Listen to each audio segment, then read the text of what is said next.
What's up, folks? It's time to hopefully wrap up Pillars of Eternity, and I just noticed that I caught this earlier today. There was an article that went out. Madden 2023 is on Game Pass, so as soon as I wrap up today, I'm going to be downloading that shiznizzle.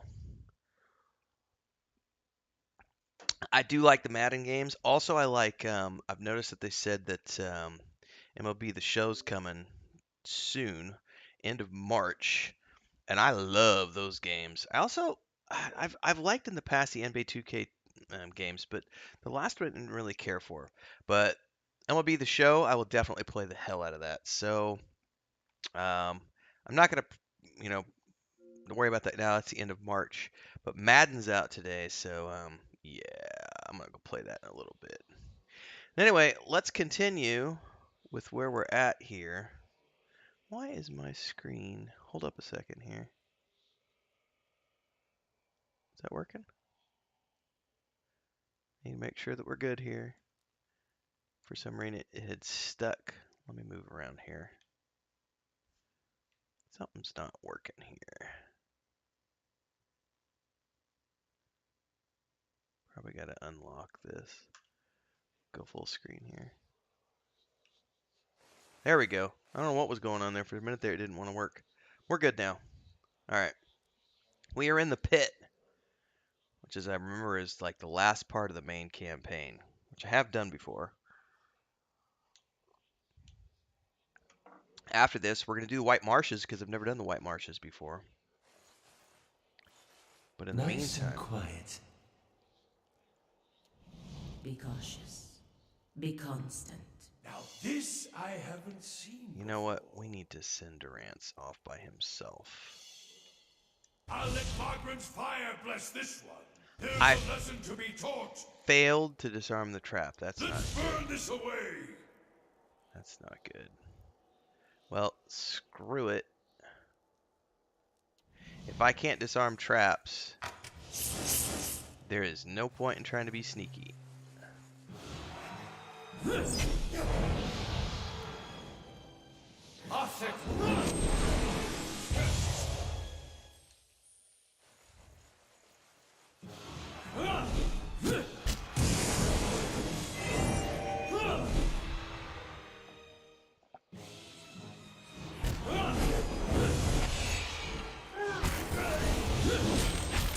Navaru beyond sea.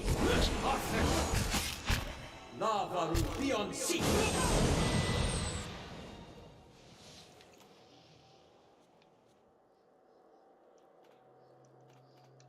Alright.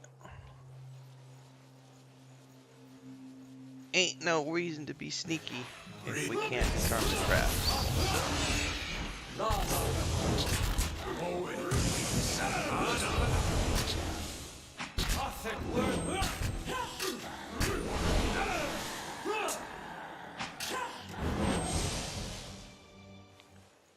Alright, what do we got here? No keys or anything. No. What is that? The ancient Andra still bears the impression of the 1,000 souls broken upon it. Your soul burns with remembered suffering. I shall be discreet. See now. Leave it to me. Oh, I was actually able to disarm that You're not trap. getting through me. Oh, it's a two-headed morning star. Interesting. Gauntlets of swift action. Plus 15% attack speed? Those are dope. Who wants those? I think I might take those instead. What's my dex right now? 19? Who could... Maybe we give those to, Oh, he's not even wearing any gloves. There you go, Adair.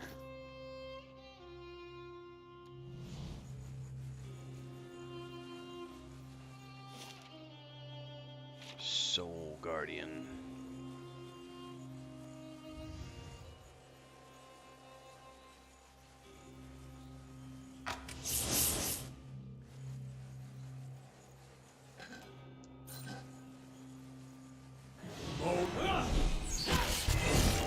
What's up, Graham?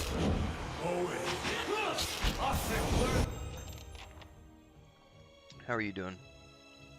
Man, I'm trying to lean over and type and failing at it. Uh-oh, why did it pause here?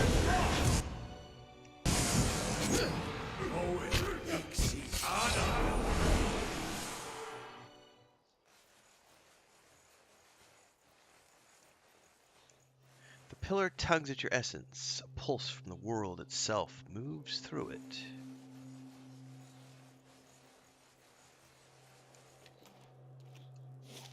Okay. I should probably save because gotta remember what game I'm playing. It doesn't autosave very frequently. It's all good. Sometimes folks aren't actively sitting here when I respond in voice, so I try to type as well.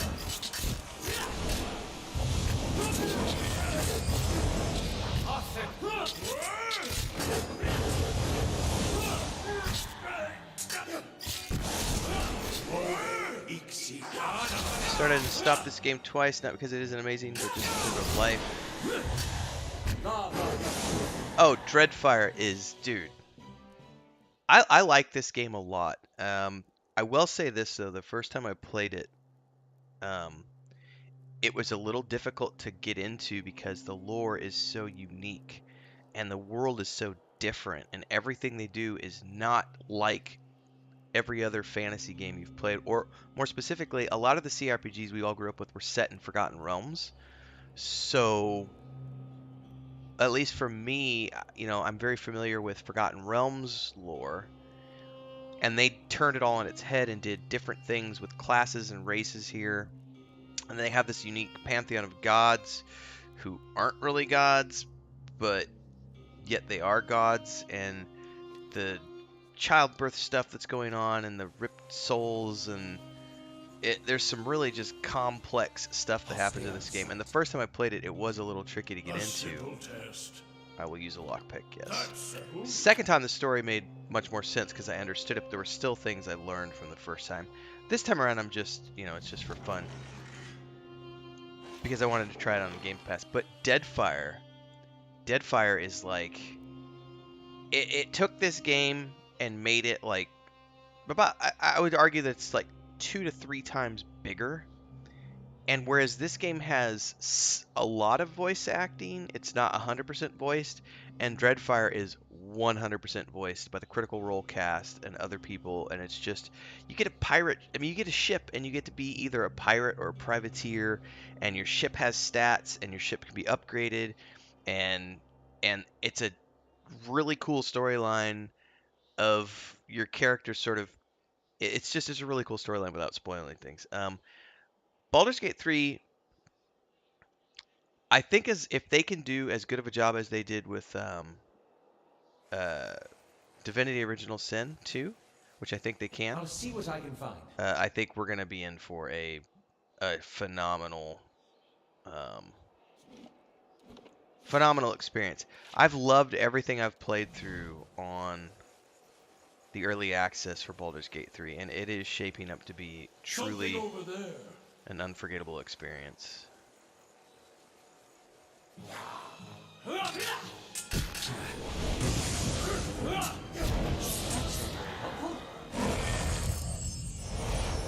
Step on the trap. There we go. Can't stand much longer. Well, get out of it then, Durance. That's a pretty bad trap, actually. That doing some damage over time. I think we just need to save here and maybe do a rest. Your eyes open to a familiar scene. Durance sits with his staff laid across his lap, a malignant flame sprouting from one end. He is difficult to make out, his features soft, bleeding together, but the staff you can see clearly, its etchings aglow in a molten orange. Durance's face is difficult to distinguish. There is no mistaking the hardened expression, the furrowed brow. His voice hisses and sputters, low and unintelligible, as though having a private argument with the staff. Traces of spittle catch the firelight as they fly from his lips like sparks. And to your surprise, there is a female figure behind him. You are about to call out a warning when you realize it is the Magran statue where you met Durance at the Fork. Yet she seemed almost alive for a moment. Her cast shadow seemed as if it was moving, cloaked. Then it is still, frozen with the night at its back. Examine the staff. There's something odd about one of the symbols. A circle of 12 smaller circles. One of the small circles glows brightly, but the other 11 give off little light. They flicker and fade like dying embers. Between his hissing curses, Durance lowers his face close to the staff and blows on the fading circles with panicked rapidity, coaxing light from them. But they do not ignite. One by one, the light of the circles die, and smoke rises from their ashes. Only one still burns. Durance hurls his staff at his feet, and it clatters to the ground. Its edges have become soft, difficult to find. Like its owner, the staff has become a blur. You close your eyes and reopen them, and Durance is there, picking up his staff from the ground, but the blur is gone, and you are awake. Ooh, we can talk to him now.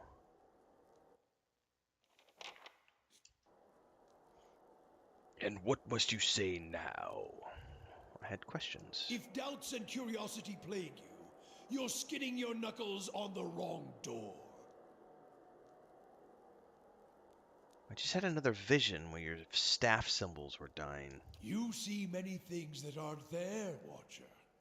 Perhaps the symbol was for your disappearing sanity, and we are to bid it farewell while you still have the wits to grieve for it. Yeah, other than the fact I saw a symbol with 12 circles, what does it represent? That symbol? The God Hammer.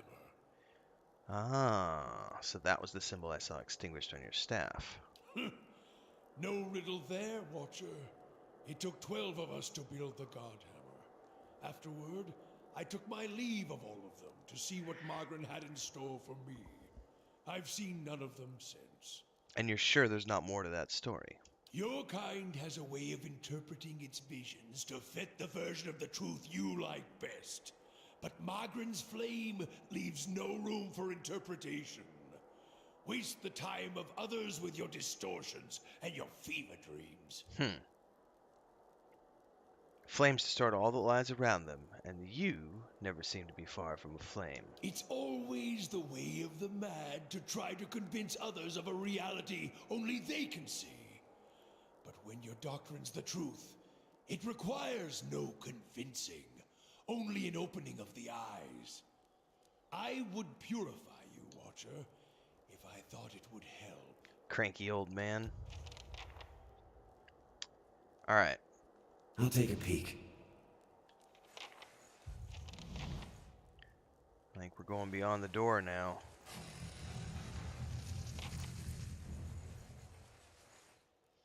Ruh-roh. Animation sequence.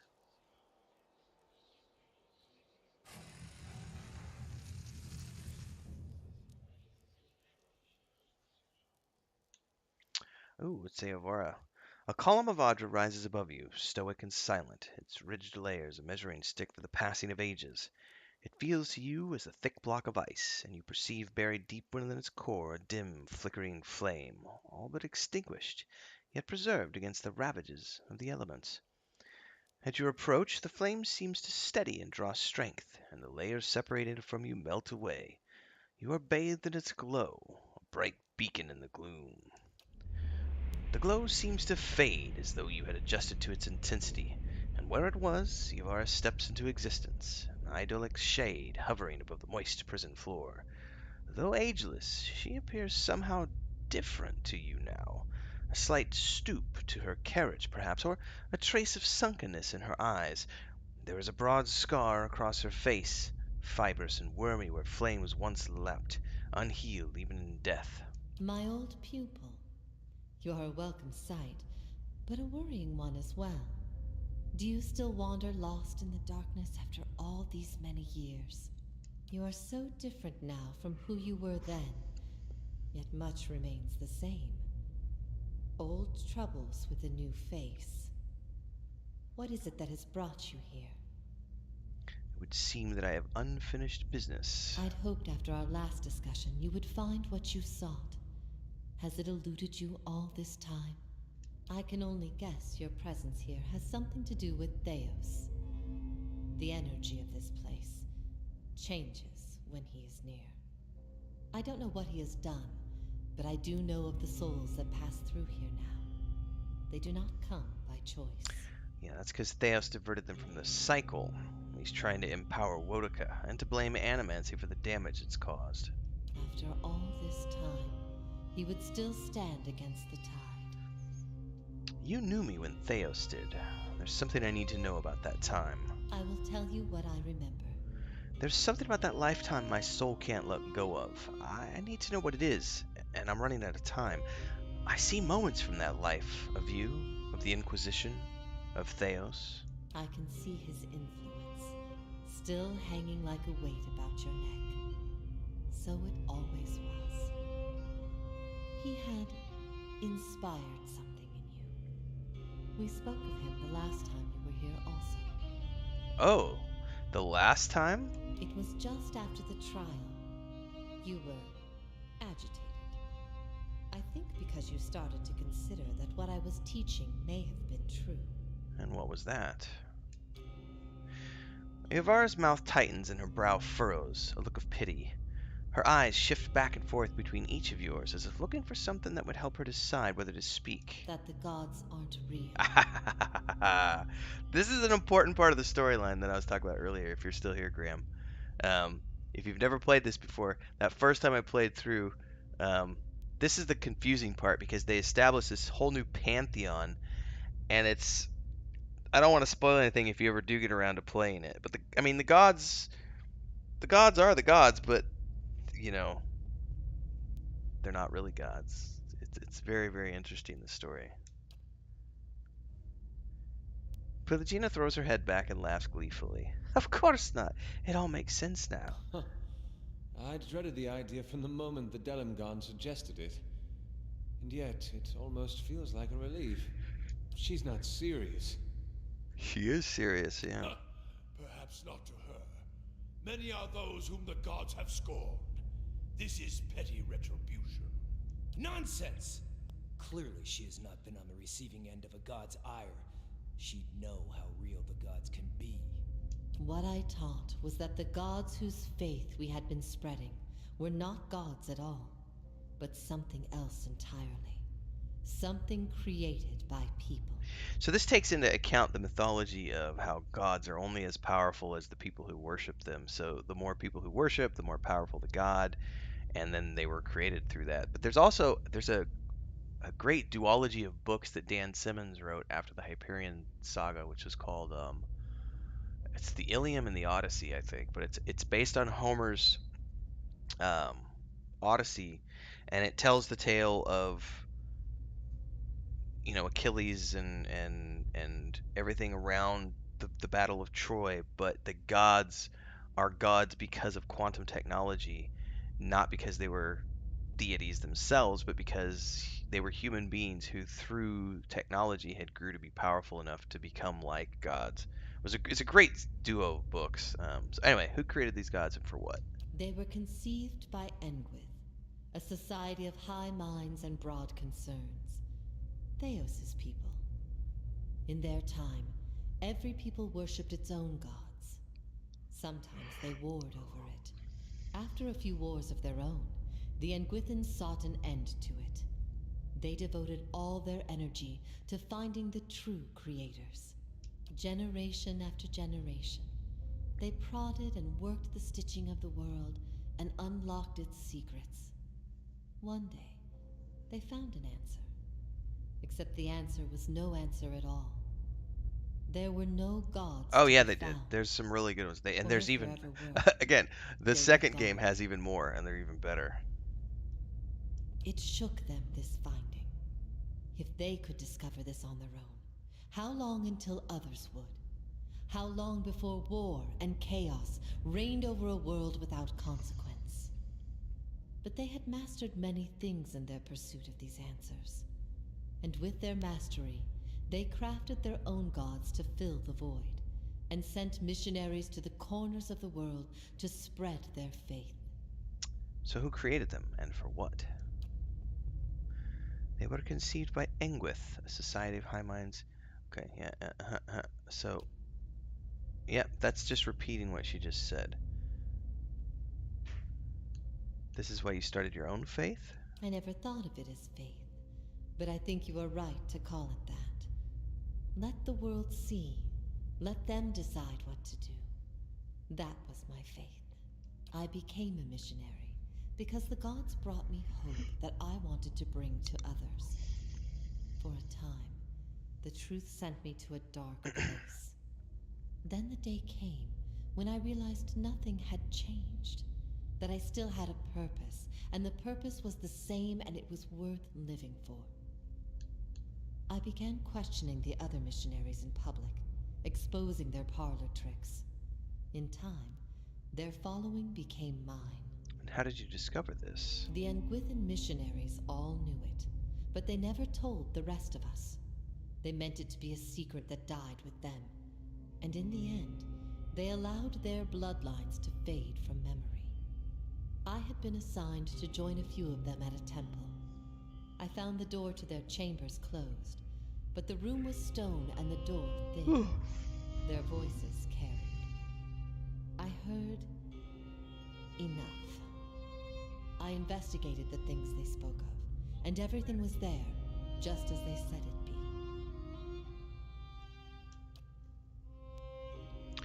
Later on, after I left the Order, a few Nguithans found my words persuasive and joined my cause. They revealed what I did not already know. So is it true what you taught? You asked me this once before. Nothing I can say would be any proof, and it may be certainty your soul craves. Resolution. But if you are bound for the same place Theos directs these souls, you will see for yourself, as you once did. Everyone faces this truth at one time or another. Few confront it. You have The music stomach in to this game ask also why. And in avoiding the question, is really good. they Am I deny gonna check out themselves Harry an Potter? identity of their own. Yes. So originally, my plan was to do Harry Potter when it launched, but then The Last of Us came out, and I got really sucked into the show, and I went, I gotta go back and replay the first game. So I'm currently in the middle of replaying that game. My gaming budget being what it is, I was going to pick up Harry Potter and then turn around and pick up Jedi Survivor. But since I'm playing Last of Us right now, I'm going ahead and just going to finish that throughout the rest of February.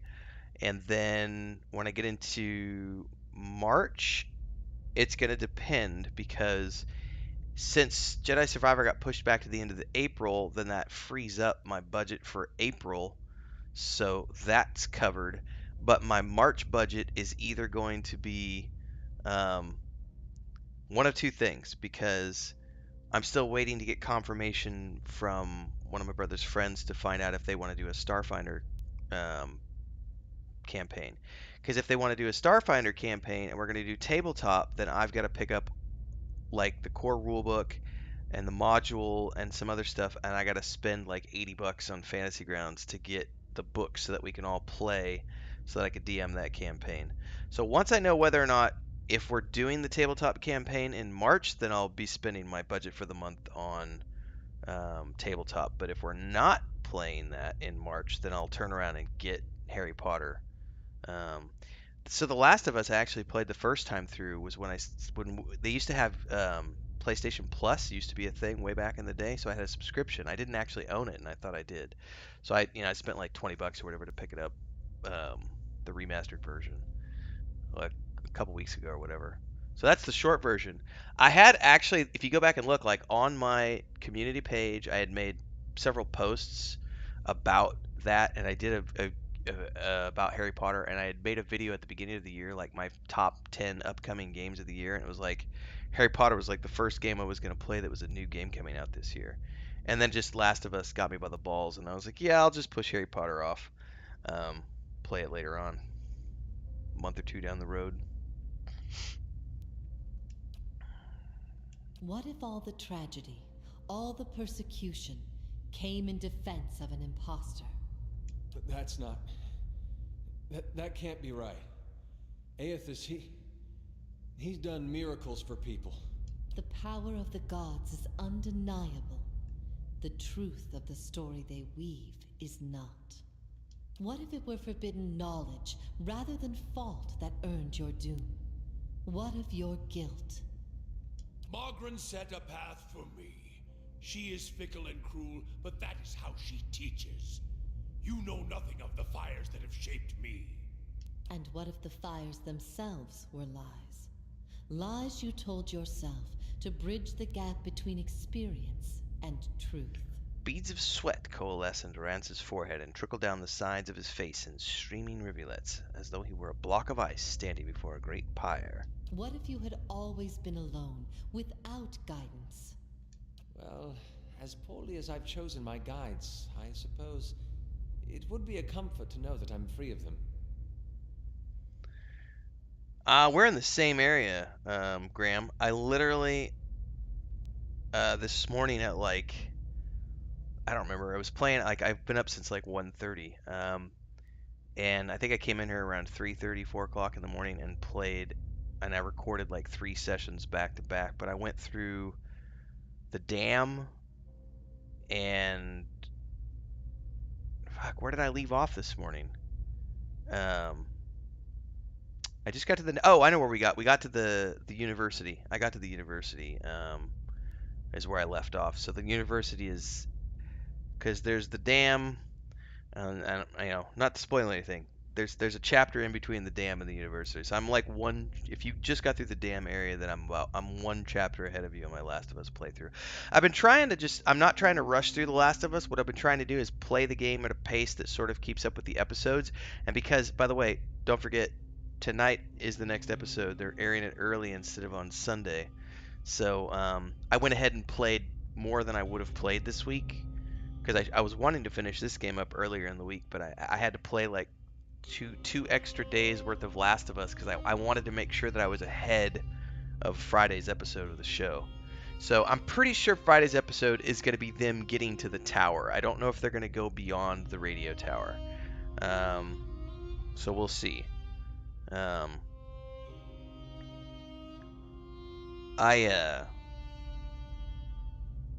was not ready for the this wasn't this morning, it was the other day. The generator at the bottom of the hotel gets me every time. I freaking hate that scene. And I think that's, everybody hates that section of the game when you have to pull that generator and everything comes running. But then also going through the tunnels with Sam and Henry, and oh man, I wonder if they're gonna meet the same fate. Yeah, I literally stopped the game as I rode up on the horse to the university. So you and I are at the exact same spot then. Okay. Yeah, it's gonna be intense if they do the whole Henry and Sam thing in the show the same way they did it in the game, because that's intense. The freedom has always been. It was the guidance that was the illusion. And I actually own the second game because I bought that one outright when Last of Us 2 came out. So as soon as I finish up Last of Us 1, I'm going to roll into a playthrough of the second one probably. What if neither guide knew the way? How then I haven't would played you it since it choose a launched, which was course? like, what, 3 years ago? 4 years ago? Wild teaches us that the gods cannot give you lasting wisdom. They can only inspire you to find wisdom in your own time. What if even mastery over all things cannot answer the most basic of questions? I stopped asking those questions long ago. It is enough to care for those we love with the time we have in this life. You feel the weight of Evor's translucent eyes upon your soul. What if we can be assured of nothing? Ooh.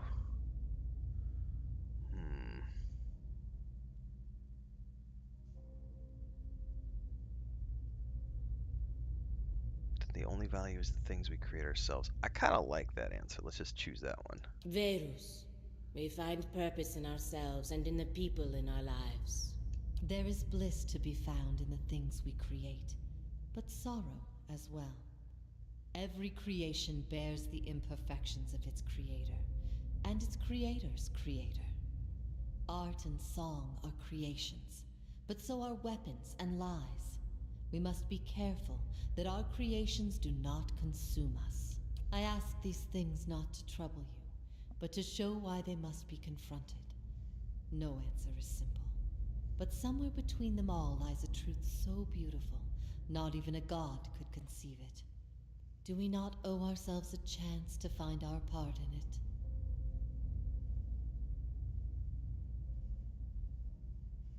I'm reading through your comments, Graham. Now that makes total sense. Knowing that someone you love wouldn't be able to make it, yeah, that's a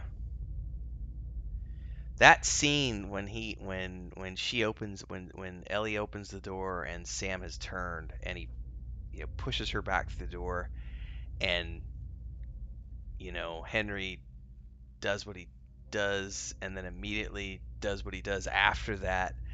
I feel like you know Chris and I had this talk.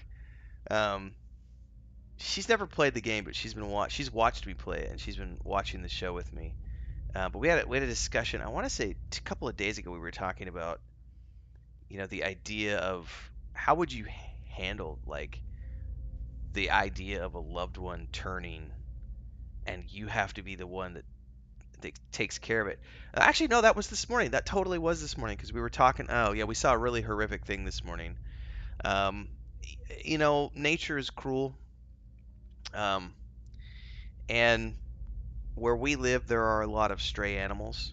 I mean, we have our rescue cats, and as much as we love them and try to provide for them, they still go out, um, and they cross the street. Like it's not a hugely busy street in front of our house, but there's a field in front of our place. There's a field and a house in the corner, and they go out into the field every day, and they go hunting and playing, but they have to cross that street, and there's traffic from time to time throughout the day and the night. And this morning we were on a walk going and doing that photo shoot this morning, and we were on the edge of town, and we saw a little kitten. Not even a kitten. It was probably a 6 8 month old kitten, and it was gonna pass. I'm trying not to be too graphic, but something had happened, and it was just it was just slowly suffering its way to the end.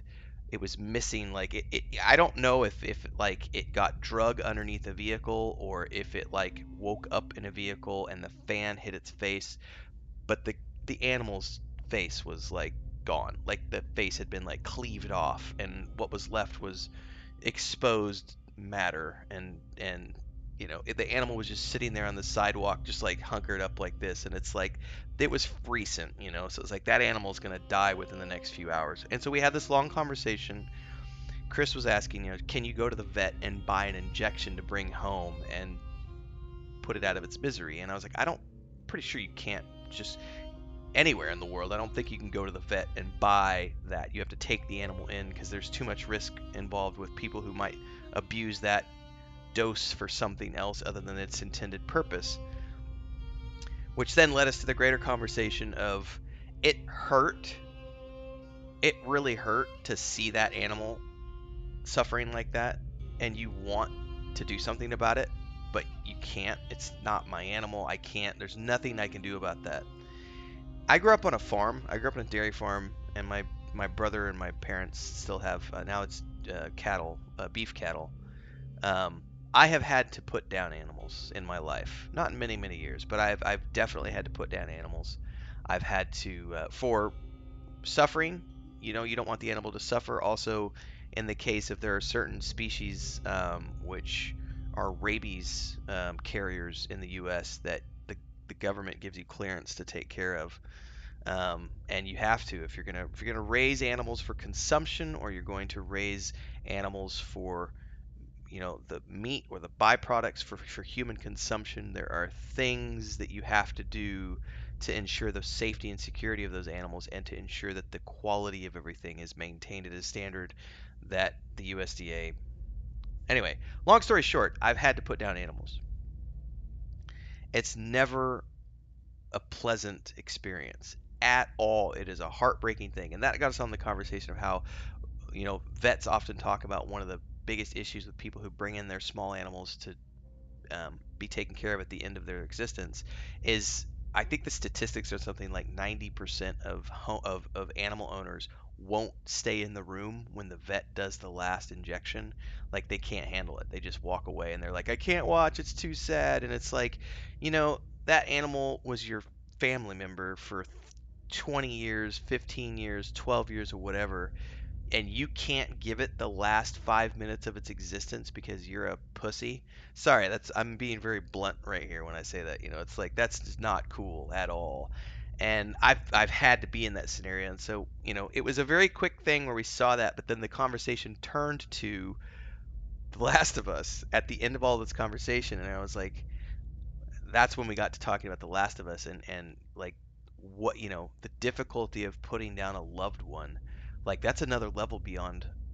And I mean, as much as you love an animal, I think most people still make the distinction between pet and family member, even though for many people a pet, they say it's a family member, but they won't treat it like they would their brother or their sister or their mother or their father.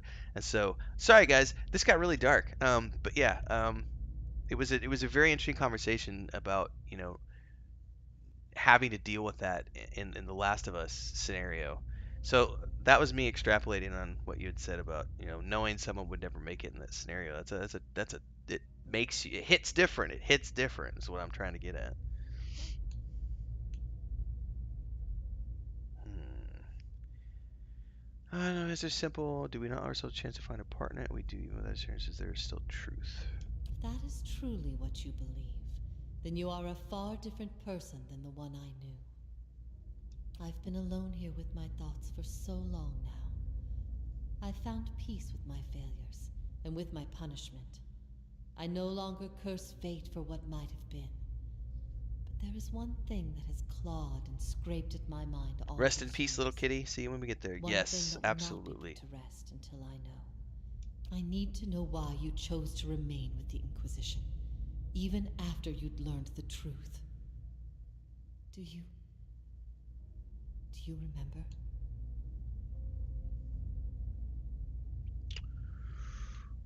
So I get to choose, but I don't really know.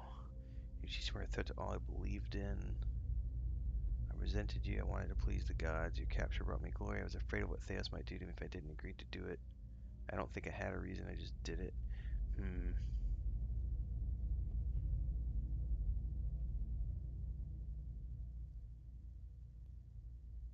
I think it would be I was afraid of what Theos would do. Boudica gifted him a great many things, but his ability to manipulate was always his own. Good. Good. The things I taught, the things I believed, I needed to hear that. I needed to know it wasn't because... I needed to know it wasn't because after everything you'd learned, you'd still rather believe in a lie. That is the only conclusion people reach once they know everything, that my purpose has been a mistake. You were a blank slate to me once. A blank slate that I had taught the wrong things. I'd given you a false faith. I had to know I could undo what I had done. Redirect you to embrace the truth. You had heard both sides, seen everything. If not you, then who?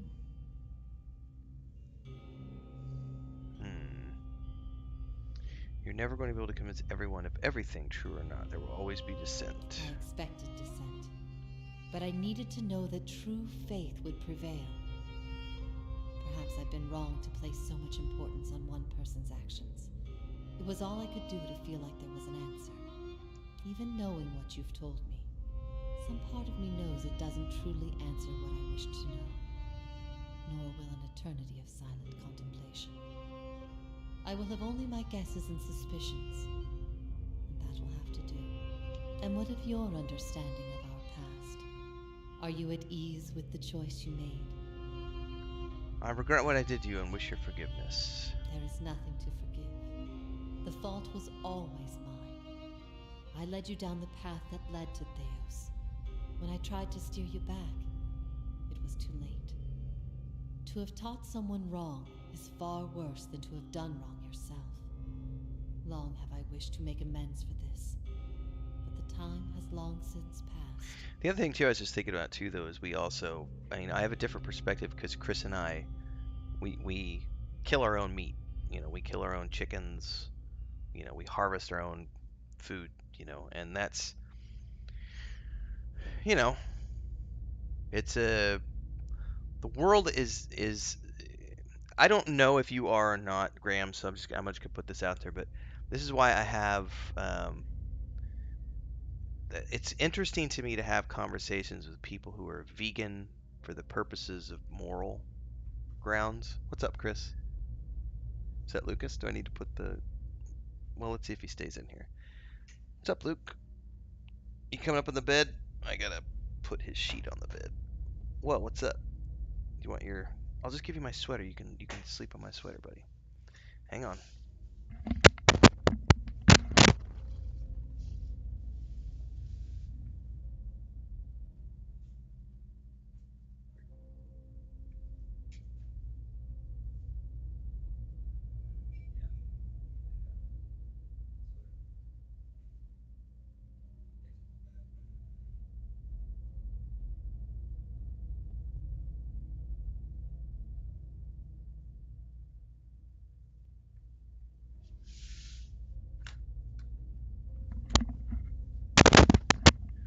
We'll see if he relaxes or not. Oh, nope, you're coming straight into my lap, aren't you? What's up, buddy?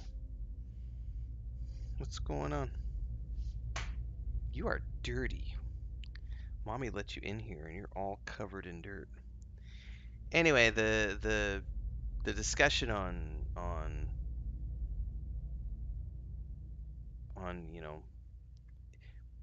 vegan as an example, is something that's very first world. It's a luxury. It's not a reality. There are people who want to say that, oh, the world would be such a better place if we could all be vegan, right?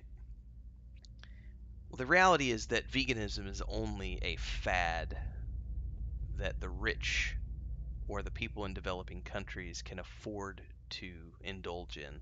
If you're from Mongolia and your only food source is potatoes and horse meat, then you eat potatoes and horse meat.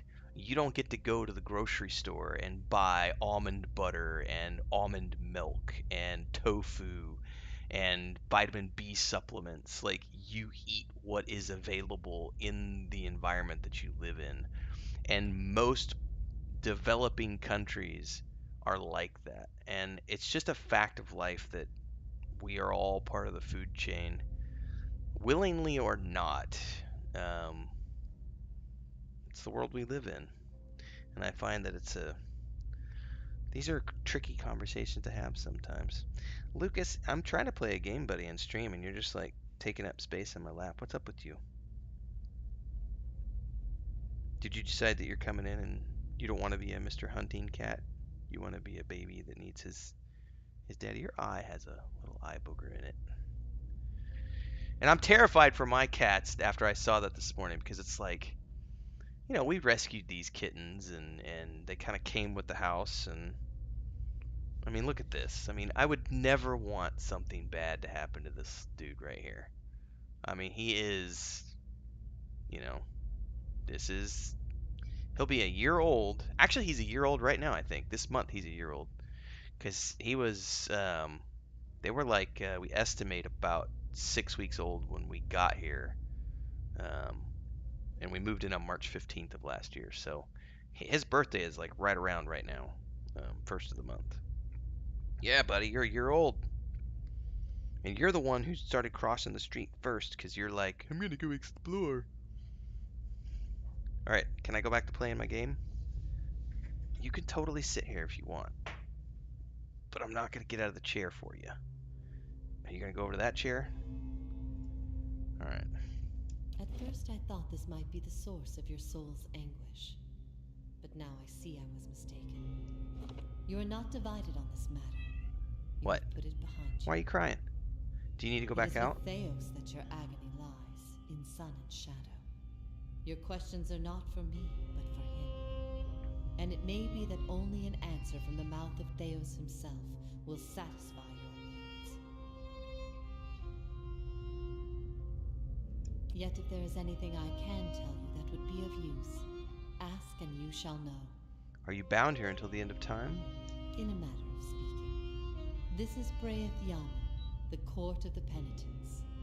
Souls are confined here until they repent. They must beg the forgiveness of a god. He just Pledge their soul he to stepped them, on the air and conditioner they will control. be I have to figure lifted out what from he this stepped on. place to the world above. In truth, they receive Speed, that's what it leniency, was. but not true mercy. Alright. The spite of Woodica is eternal. They linger above, at the side of the old court, and are not permitted to leave the island, forever severed from the cycle. This prison was full once in the days of the Inquisition, but time weathers all things, even will. I'm the only tenant who remains. Yet, I feel their presence strongly now, as it was in the beginning. You have brought many of them here. They cry out for the judgment of Theos. You have struck some bargain with the gods, then. The other gods aid me because they want Theos destroyed. I owe them no debt. No, actually I do owe them debt because, yeah, I am using the gods to further my own ends, perhaps that would be. They aid you because they would bend you to their own purposes. Engwith built gods from ideals, and an ideal on its own is a grotesque and vicious thing. Oh, it's a great game, Marcus, for sure. It's a 10 out of 10? Oh yeah, for sure. But these souls, these forgiven the gods have bequeathed you like chattel. They were loyal followers in life. They will be with you to the very end. Okay, I think we can get out of here now. Theos will not wait for you. If you do not catch up to him now, you may never find him again.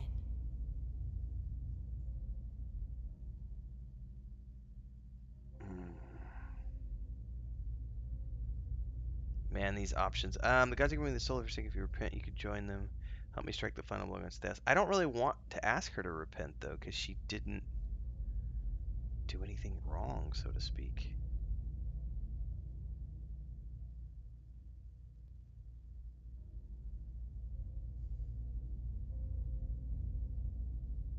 There's no good answer here.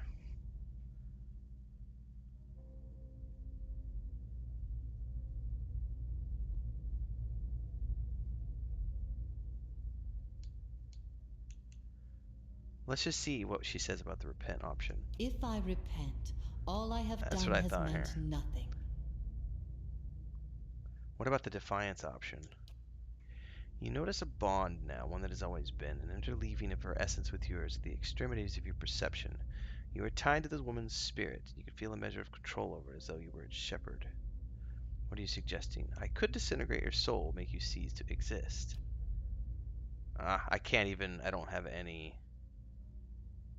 Okay, I will respect your wishes. For my part in leading you to Theos in the very beginning, I hope you can forgive me. I hope whatever final guidance I've given you here proves more useful. If ever we should meet again, in this life or any other, I hope to find you at peace. Alright, that is the end of that, finally.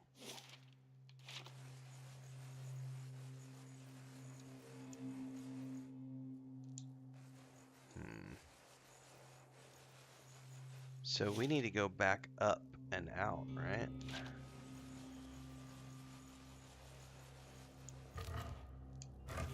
So, it's true. The gods are a sham that people have followed for thousands of years.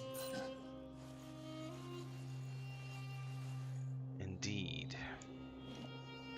Alright, I think we're almost to the end of this game, or the end of the main storyline. Since I've never done the marches, that'll be what we'll work on next, is the White Marshes.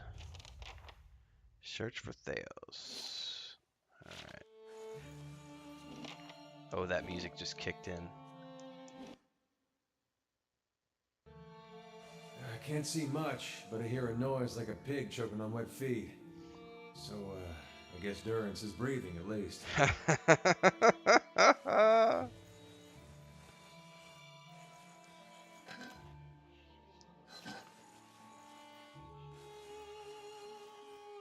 I should probably rest so I can have my full faculties,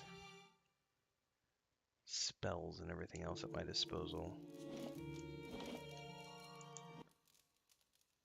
Depending if I have to fight anything before I get to Theos.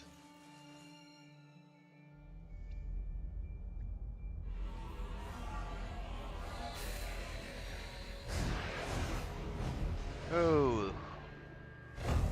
that's one way to do it.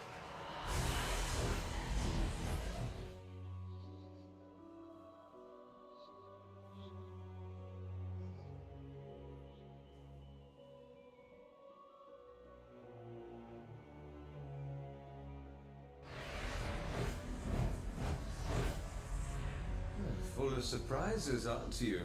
Incredible! I knew the builders could work wonders, but this is amazing! Can you do that again? I had something in my eye. Missed most of it. Okay, that's the Walk of Souls.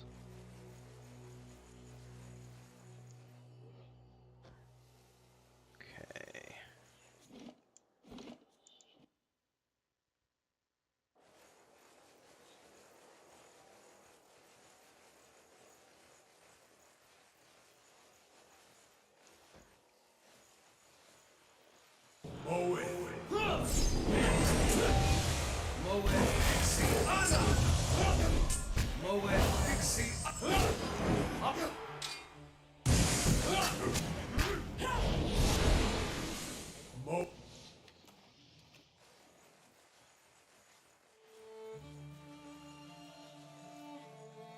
On the hunt. Dragon skeletons.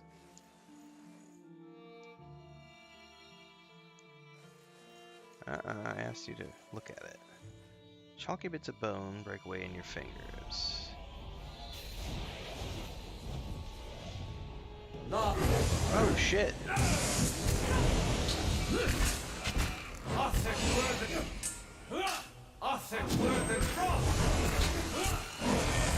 That looks like it hurt.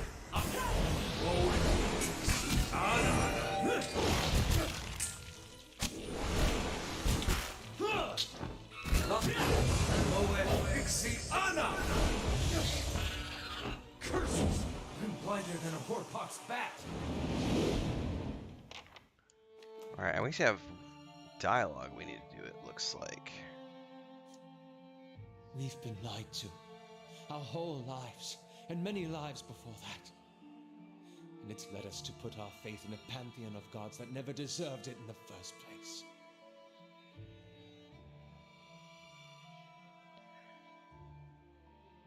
Yeah, Theos is wrong. Most people are fundamentally decent. Knowing the truth can only make them You're better. right. People will be better off finding direction on their own than following this farce. Besides, the gods haven't exactly done much to prevent us from slaughtering each other.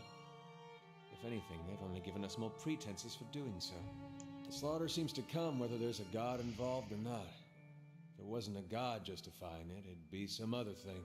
Maybe. I've also been thinking. There won't be much left of Theos by the time you're done with him, if I know how you operate.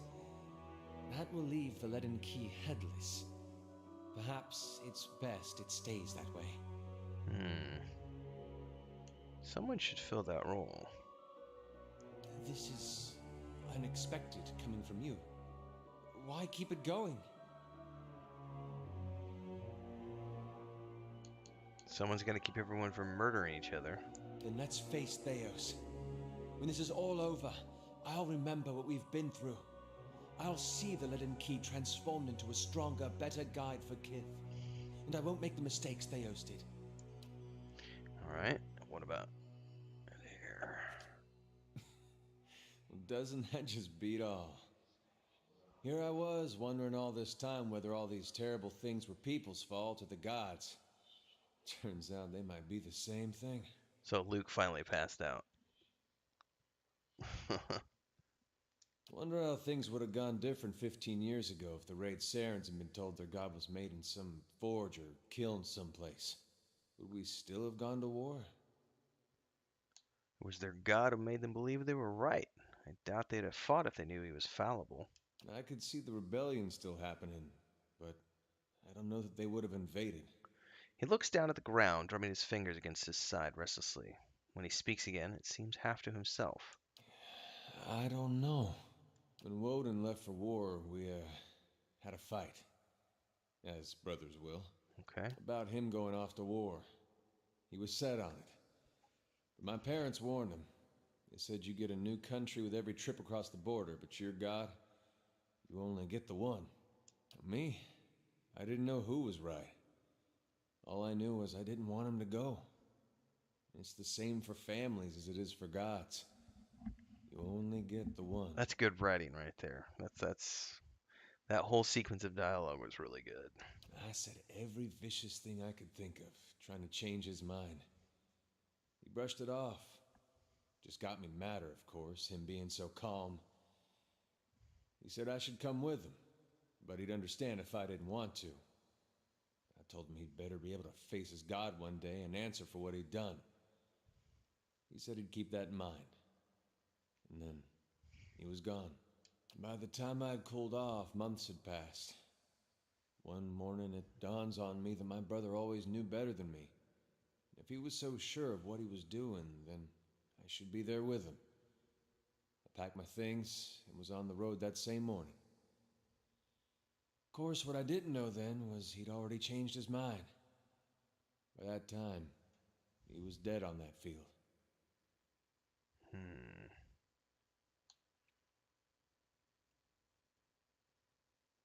So if you'd left with him, you'd have known why he changed his mind. If I'd have left with him, we'd both be dead, so I don't know why I bothered thinking about it. He asked me to trust him the day he left. Said if I went with him, he'd make sure we were on the right path. And he deserved that. He deserved that trust from me. Raid Saris is a long way to walk on your own. I think I'd have liked to have been there with him on that journey, even knowing how it ended. Still one more mess we gotta straighten out. Come on then. I still owe you one. Alright, that's the perfect moment to save and take a quick bio. And hopefully Luke doesn't wake up. We'll be right back.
What?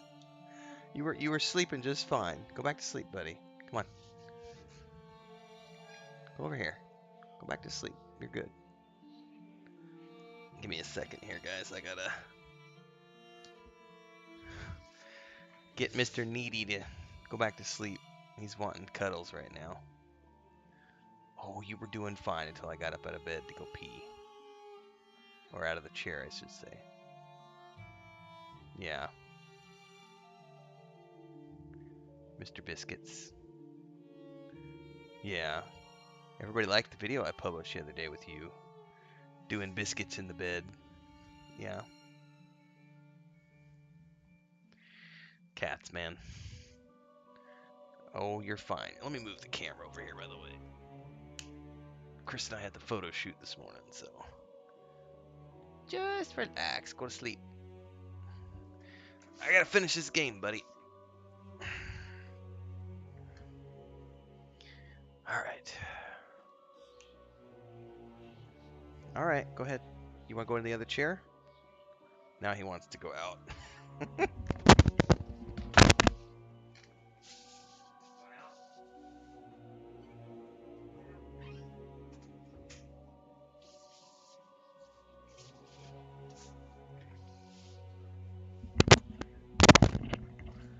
Alright, he's out. I'm good. I should have got more coffee while I was out there. Oh well.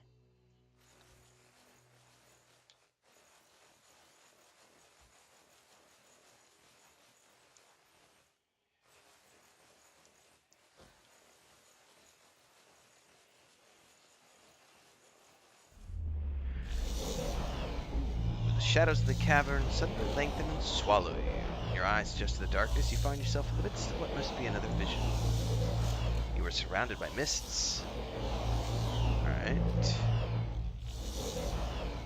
What's that? Something whizzes past you. Just as you turn, you catch another whir of movement. Out of the mist flits a shape, small and round. You think you see another, and another. They tickle the corners of your vision. You turn back to the canyon wall. The sun shifts along its path, and what looks like a smooth rock face is the hollow of a cave. A figure steps out, its features shifting and changing before your eyes. It has to be. Wow! But I never thought he'd reveal himself in person. This is incredible. Even his form is fickle and unknowable. Amazing. The figure transforms from male to female, from Orlin to Alma, its bones lengthening and its fur receding into its flesh. The only detail that remains constant is the smooth, eyeless face. Whizzing, rushing shapes from the mist converge on the figure, and as they form a spinning cloud, you realize they are You eyes. understand the value of a mystery watcher, a buried scroll, a hidden truth. These are my ways. That sound effect is overwhelmingly loud compared to the voiceovers. You unravel a thread, Watcher, one you have lost and discovered over generations. And following it to its end has only brought you back to the beginning. Speak plainly, and drain the meaning from the end you have almost achieved. Your search for answers to your past has led you to another mystery, and one grander still.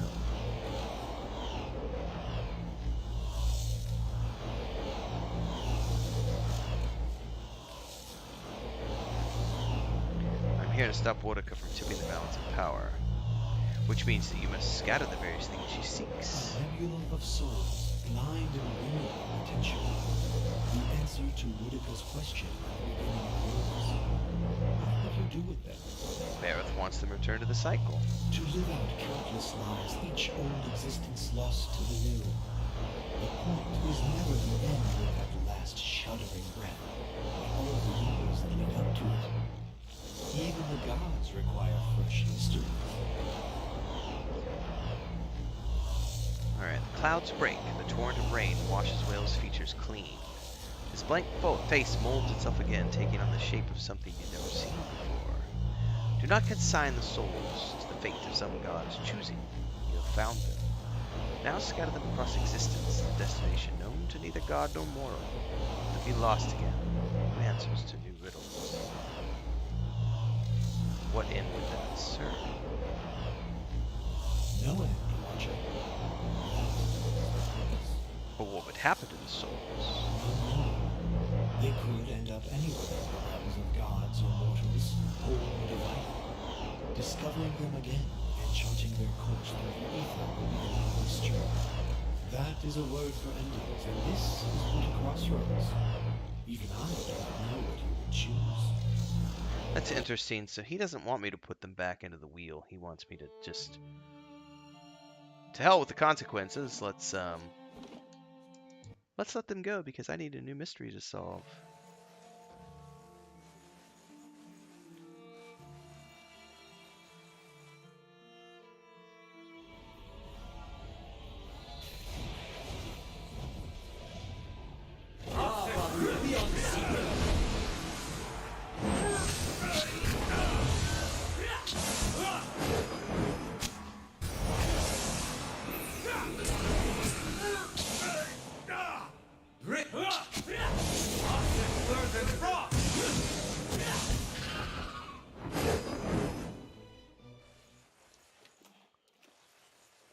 Let's do another save.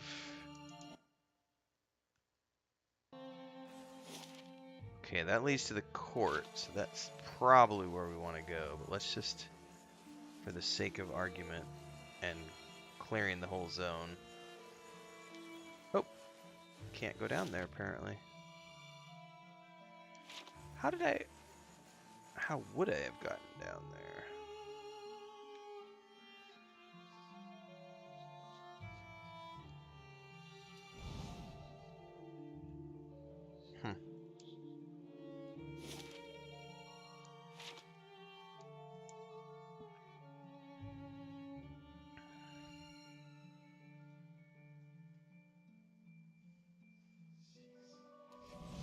Alright, let's go ahead and do a campfire here.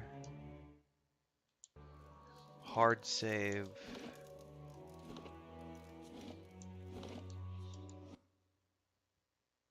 Alright, and away we go. Sun in Shadow.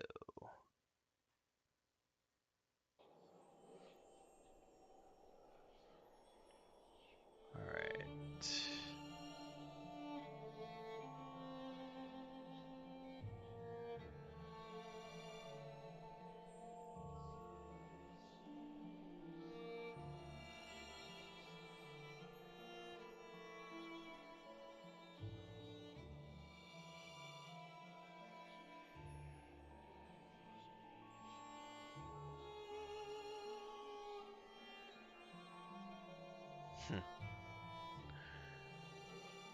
Oh, The Mandalorian's almost here. Also, the new season of Picard and a new season of Carnival Row. Uh, uh, uh, uh.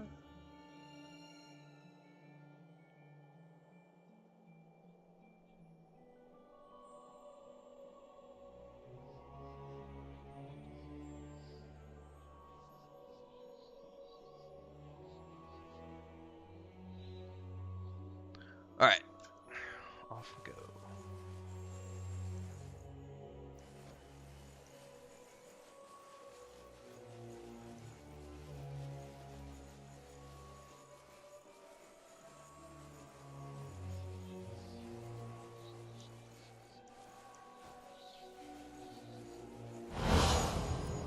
Are you ready to take the oath? To spread the word of the gods to the lost and heathen?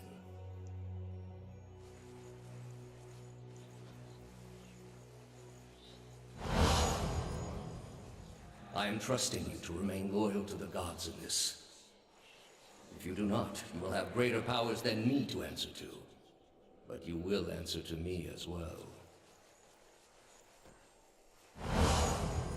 I wouldn't ask this were there any other choice. Man, I have gotten a ton of, like, gear off of those corpses as I was walking down here. The reality is, though, I don't know that a lot of it is stuff I even need to worry about. What is this? Suppress affliction. I mean, might as well wear it.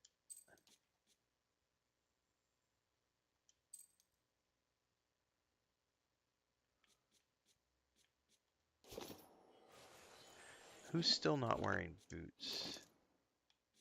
You don't have any boots on. What does these boots do?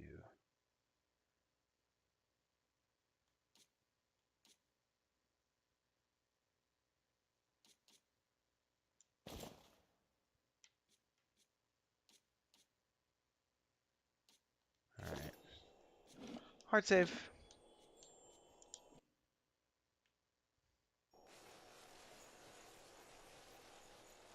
Look at that statue head. That's pretty impressive. This is a missionary, same as I was. Taught the wrong things as I was.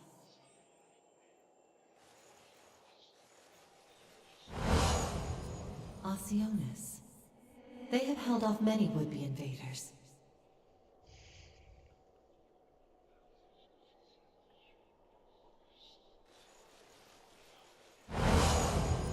You are ready to give a confession? I'm ready to hear one from you.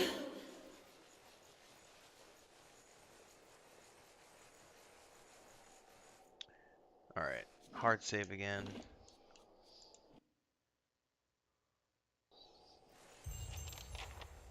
Memories of the Ancients.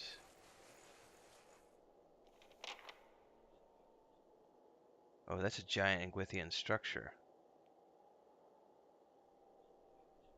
There he is. Oh, there's no sound effects for some reason. You've come to a circular room, grand and domed, its walls lined with Adra and trimmed with copper. At the far end, a great pillar of Adra pierces the floor from below like a ragged spike, its shimmering texture giving the illusion of boundless depth. Your thoughts are yours, and not yours, and they are all questions. At the base of the pillar stands Theos, a look of concern on his face as he notes your approach. You have something you want to ask him, one question above all others, spinning madly in your mind, but you don't dare ask it yet. You need some admission from him first, some hint of the veracity of your suspicions. You are far from your post, Inquisitor. What brings you here? Your mind races, weighing different angles of approach, your emotions barely in check.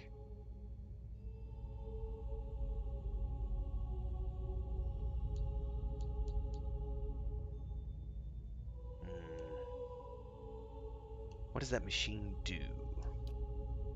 It has many uses, but its purpose is to bring structure to the chaos that surrounds That it. is a non-answer, bitch.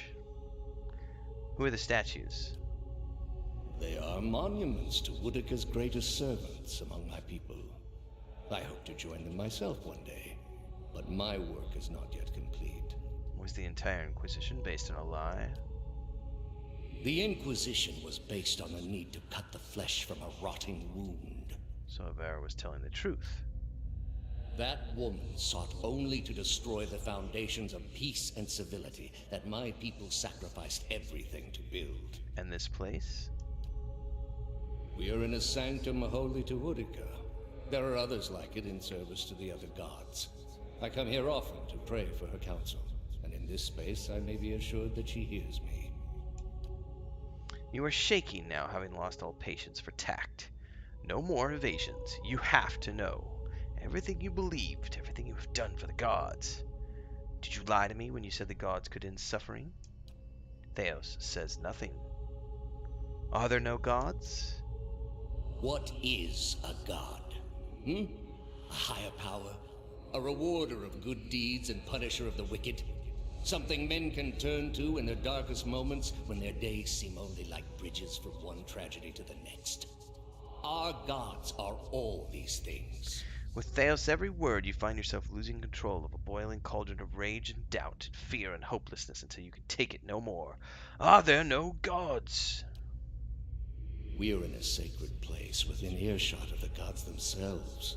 This is not the time. You've been through much these past few months. You will return home and you will rest. When you feel you have recovered, you may rejoin us at the trials. The Inquisition is far from over, and I will have need of you. There are many who continue to spread the lies of the apostate. The Inquisition will not end until we have pronounced judgment on all of them. His eyes linger on you, and there is no mistaking the threat behind it. Your rage shrinks at the image of an iron wheel in your mind, monolithic and caked with the dried blood of thousands. You do not ask your question again.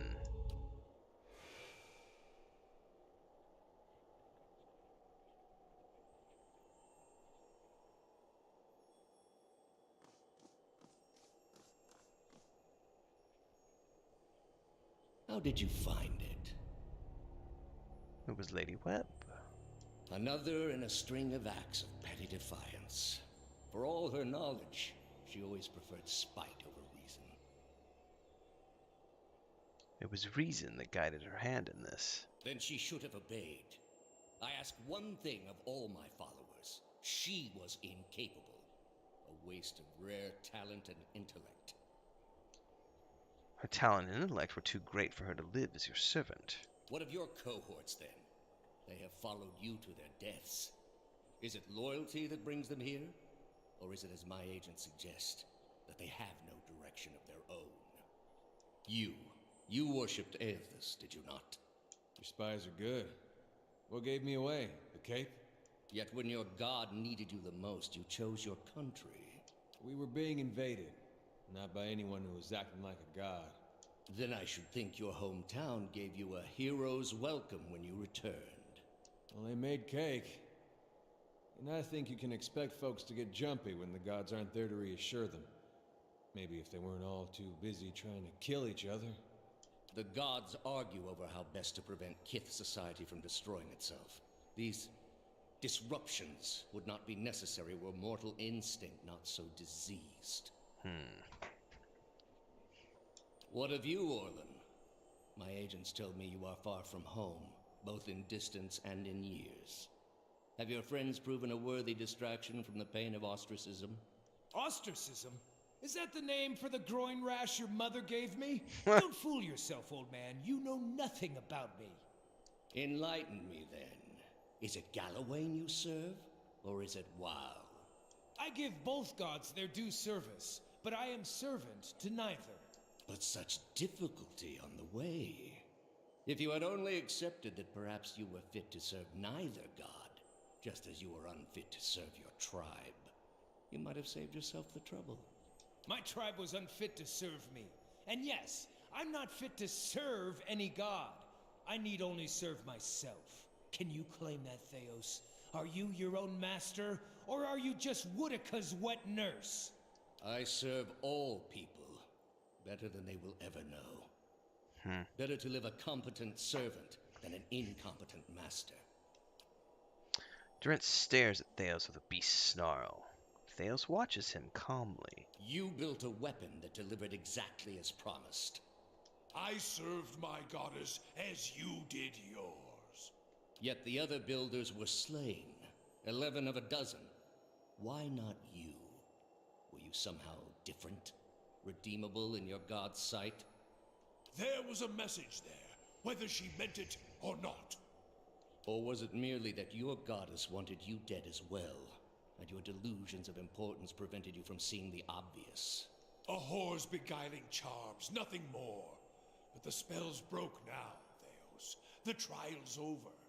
I know friend from foe, and I've come here now to see a foe repaid. You were able to destroy a god because another god wished it.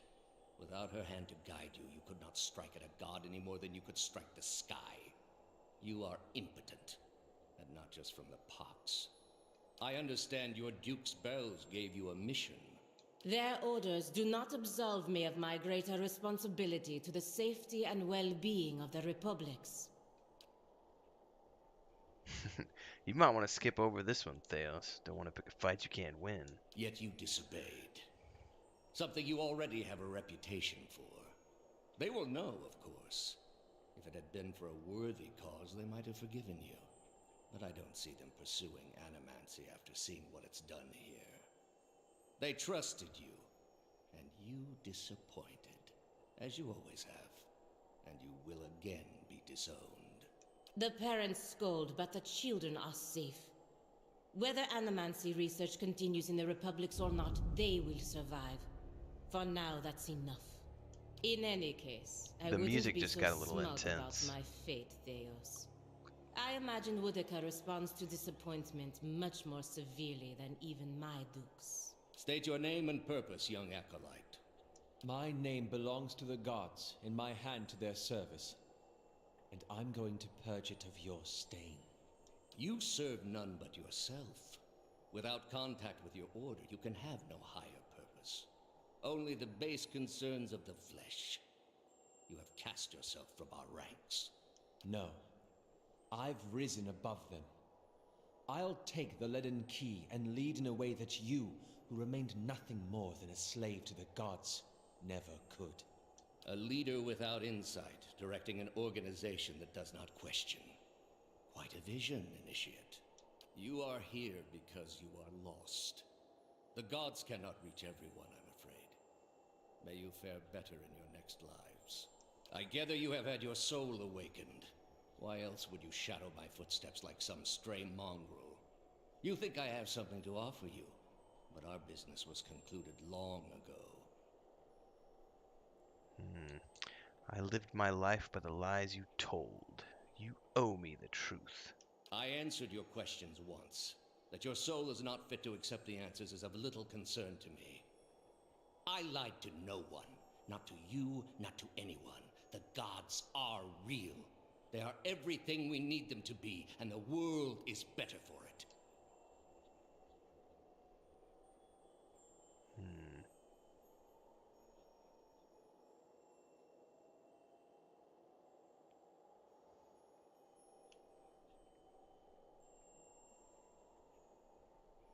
You have lied to everyone, yourself most of all. I have no illusions about the costs involved. But what your brief lifespan obscures is that it is what must be done. The heart of this country has skipped a beat, nothing more. I have done far worse. I plunged the peaceful kingdom of Telosus into civil war. I slew the monarch of Desantio, whose people never knew hardship under his rule, and replaced him with a cruel despot who brought them to ruin. When plague arrived at the great city of Arborensis, I saw to it that the cure did not. They piled their dead outside the city in heaps that rose above their walls. And nothing could justify those atrocities. That's where you're mistaken. There was a time, back when your soul was still a shapeless mist, when the world believed only in false gods. Thousands of them. Gods that told them to take slaves. Gods that told them to make war upon their neighbors and devour the slain. Gods that told them to burn their children alive and cover themselves in the ashes as a sign of their faith. But all that changed when they learned of the true gods. Our gods. All those misshapen, bestial instincts melted beneath the radiance of our god's majesty. You could see it in their eyes. That dull emptiness replaced with the glimmer of a kindled spark. The spark of false hope. There is no false hope. Only hope for things that never come. Have you imagined this existence? The one the apostate would have created. We are not all so virtuous as she. Without our gods, the most wicked, the most tyrannical, they would take that power for themselves. But more than that, it would be a hollow existence. All mysteries forever unanswered. All purposes constructed from meaninglessness. No endings to bring closure. Only a wheel, turning without mercy, grinding our spirits to dust. You underestimate people. For all my years, I have seen exactly what they are capable of. What the apostate asked was beyond any man.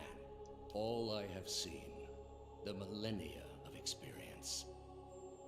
I will not be dissuaded from this course. This is the only way.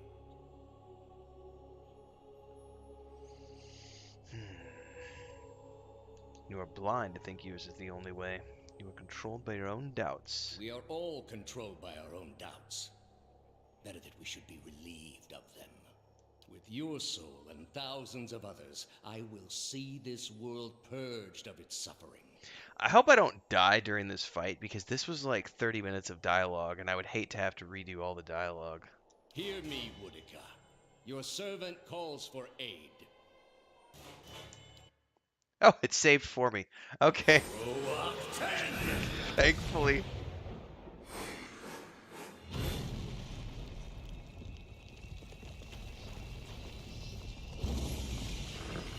Ruh-roh.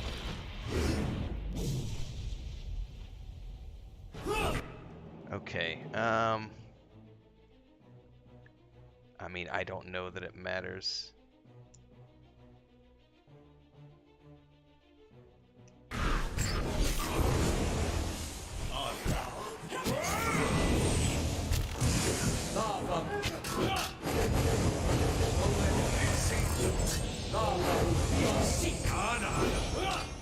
Alright. Ah, dagnabbit.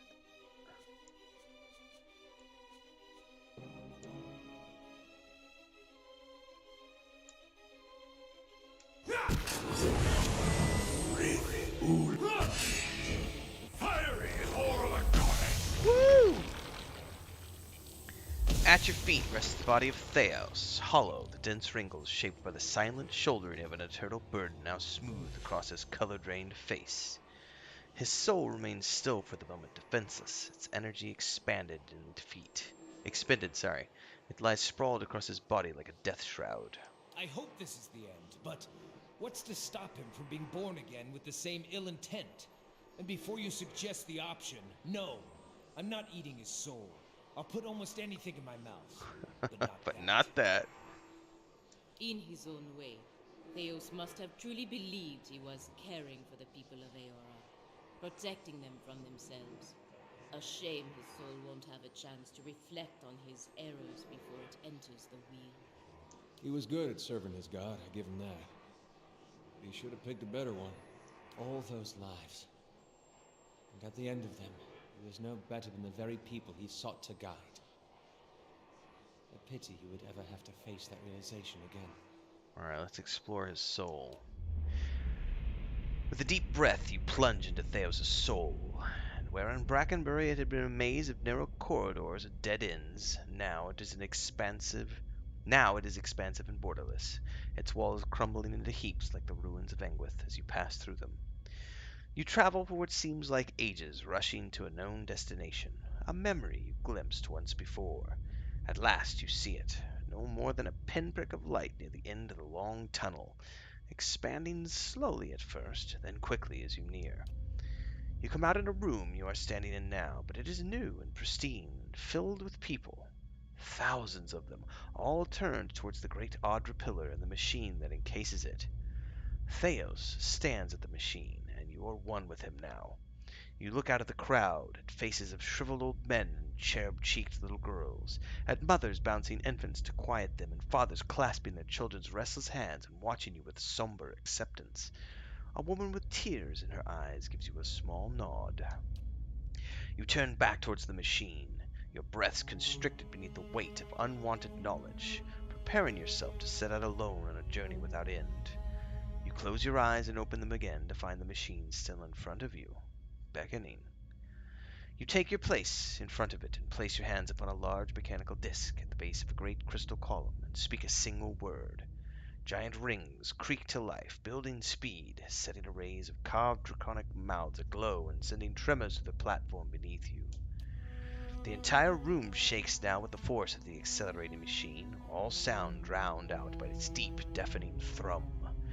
Brilliant tendrils of lights arc outward from the pillar in all directions, and you look over your shoulder to see them engulfing the crowd, burning them brightly like hot iron.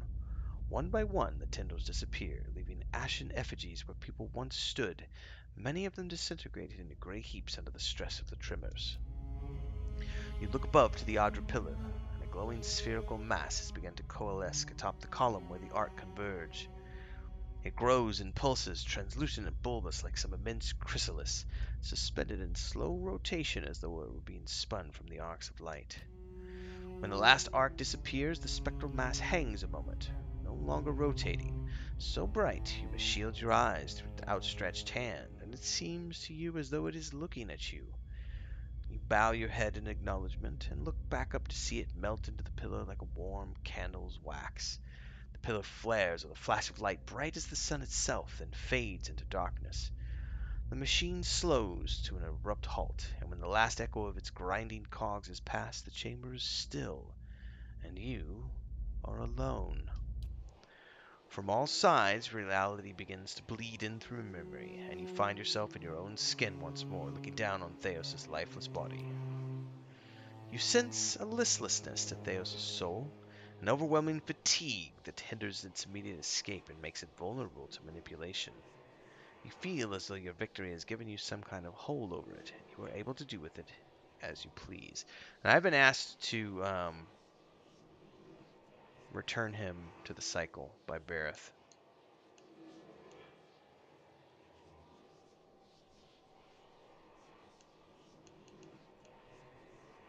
Alright, return to the cycle.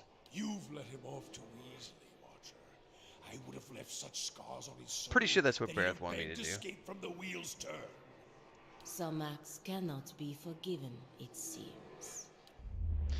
You can feel the pull of the intricate Audra capillaries that rise up from the depths below the chamber. Many are bound up with the great pillar and would pass to Wotica, but some are filled with the souls of the dead, bound for somewhere else entirely. And you know these are the paths of rebirth. Stretching your presence as far as your spirit will allow, you make contact with one such path, and between it and yourself you open up what feels like a long tunnel, sheer and undulating like the gullet of some enormous beast. You shift your focus to Theos' soul, clinging weakly to its vanquished shell, and with all your concentration you wrench it free and send it hurtling through the channel until it passes into the Audra vein and can be felt no more. In the stillness that follows, a single word echoes through your mind, a word you spoke when you were one with Theos in the ancient memory. You realize it is the word that activates the machine.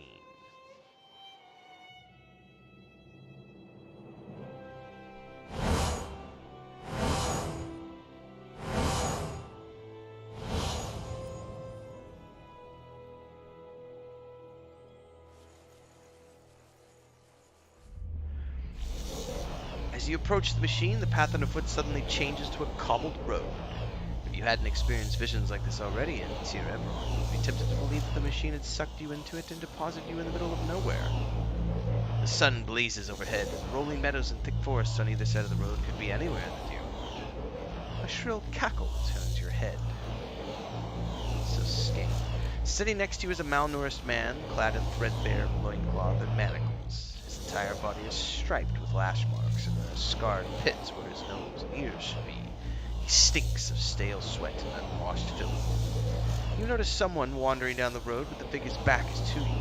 The scarred slave has your attention for now. I have observed you, Watcher. The way you handled that noble girl in Deerfield, delivering an idol effigy to her uncle. A most careful scheme. You have labored at the pleasure of others. That shriveled hag in Hobby's house, those pompous dear wooden zealots, the wretched tribesmen playing out their fantasies of grandeur. And then you cowered and knelt before the gods themselves, begging one paltry favor and receiving riddles and visions in response. And now the gods give you orders and commands, even while you set out to fix what they cannot. Yet what have they offered you? They offered us the means to stop Woodica and Theos. That's enough for me. 5 copper says that he's about to sell you on his own agenda. Only Whale knows what that might be. If I were you, I'd tell him the other gods offered us a dozen nubile lasses and see if he can match that and haggle from there. Given the breadth of the iron manacle, it's amazing he can raise his bone-thin arm. But he does, and he points to the person walking along the other way down the road. The exiled queen is not an ungrateful figure. You get a better look at the lone figure and realize she's wearing robes, tattered and singed, but fine, nonetheless. On her head is the silhouette of a broken crown. She continues walking, her pace slow but determined. Finish the work Theos began. Strengthen Woodica with these souls and allow her to become the most powerful of all the gods, with you as her favorite. Yeah, I've been working against Woodica the whole time. Why would she thank me now after I've defeated her most loyal servant? Loyal and weak. Theos proved his inadequacy when he failed to anticipate you. A plan exposed is worse than none at all. But you have proven resourceful, equal to the schemes of gods.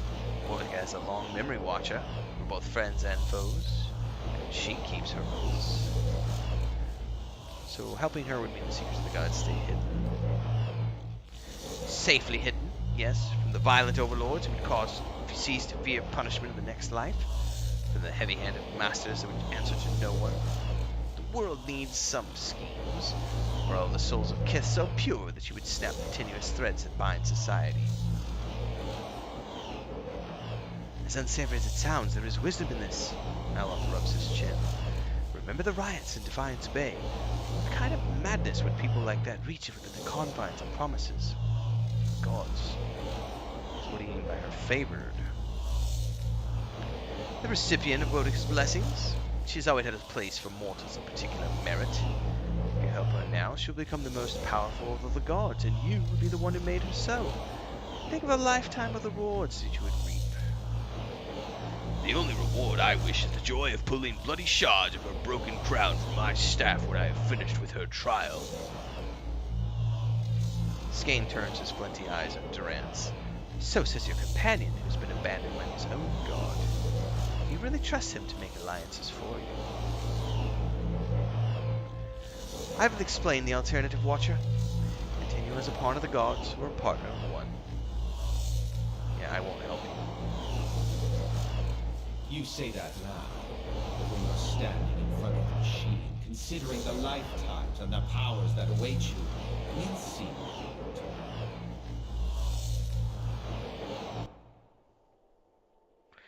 All those evils we've seen, going all the way back to the Saints' War. And that was Woodica. Imagine if she was stronger on top of it all. Oh, I have dialogue from everybody here. Hold on.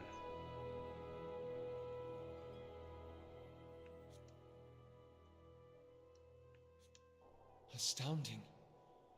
I always knew the Leaden Key stood for something big, but I didn't quite realize what I'd gotten myself into. And now, you're in the middle of something even bigger. With a decision that will affect millions. This is beyond either of us. The certainty of the gods is a mercy. Power like this is a heavy burden. Just look at how it crushed Theos. Perhaps he was right to surrender it to Woodica. Nope. It's your decision, of course. And whatever you decide, I'm glad our paths crossed in Gilded Vale.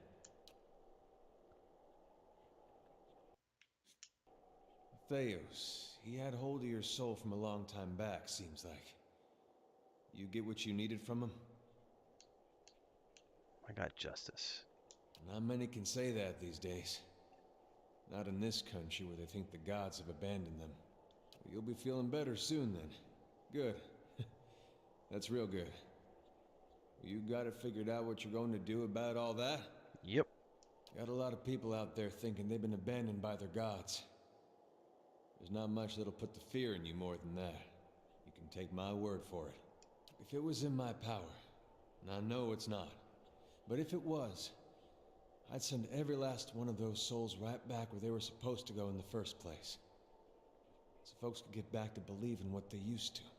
And after what you've been through, though, I'm sure you got your own ideas. Better make it good. Ah, the end of the road greets us at last. You fared well, Watcher. Better than any Watcher has right to. Seems you were a field in need of a flame's cleansing. But with that trial's end, a new one begins. A god's trial. And I will stand in judgment without mercy. So much for Theos, then.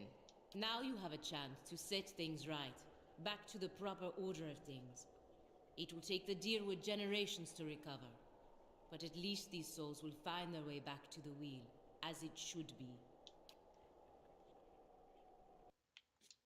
Victory looks good on you. There was a blur about your soul that lingers no more. Seems putting Theos to rest has given you some measure of inner peace.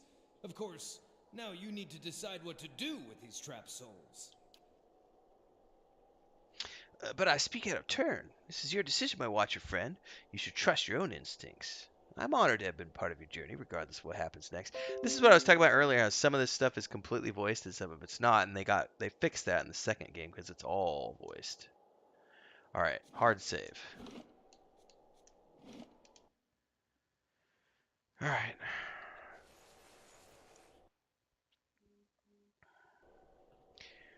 With your companions bearing witness, you step up to the place where Theos once stood before his people long ago. The great machine lies in front of you, idle, ready. You have seen this machine and others like it in operation. You understand how it works. It is a device for directing souls. Okay, so speak the command to activate the machine.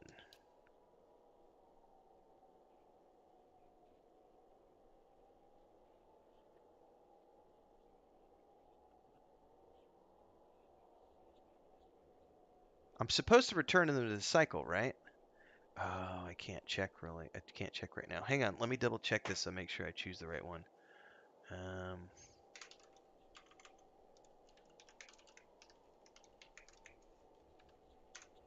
Because it's either the first one or the second one.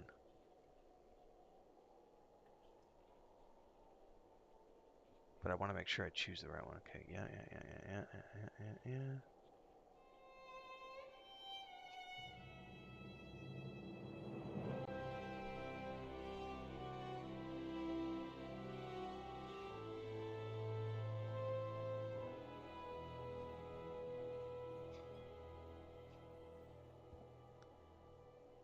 Okay.